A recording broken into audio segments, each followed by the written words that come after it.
আমার ড্রাইভার, এখানে আমার সাক্ষী আছে। একমতের কথা বলা যায় না।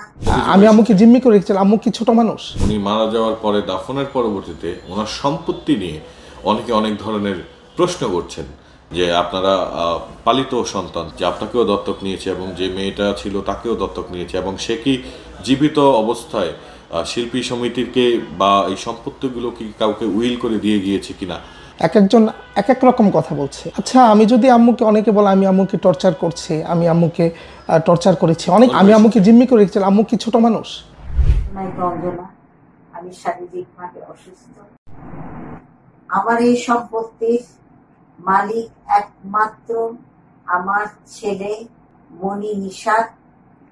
2 ভাগ, পুরো সম্পত্তির 2 ভাগ, এবং 1 ভাগ আমার দত্তক মেয়ে ফারজানা রহমান বিউটি অধিকার থাকবে।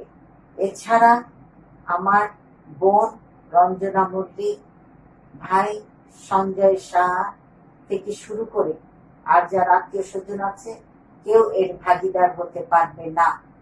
এটা আমি মৃত্যুর আগে, মৃত্যুর পরে এটাই আমার একটা কথাই থাকবে। এবং আমি এই সম্পত্তির যাবতীয় যত কাগজপত্র আছে আমি কোর্টের মাধ্যমে কিছুদিনের মধ্যে আমি কাগজ করে নিয়ে আসতেছি, এবং এর মধ্যে আর কেউ ভাগিদার হতে পারবে।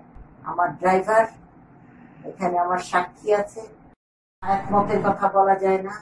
আমি যদি আজকে রাত্রেও মারা যাই তাহলে আমার এই ভিডিওটি কোর্টের কাছে প্রমাণিত হবে।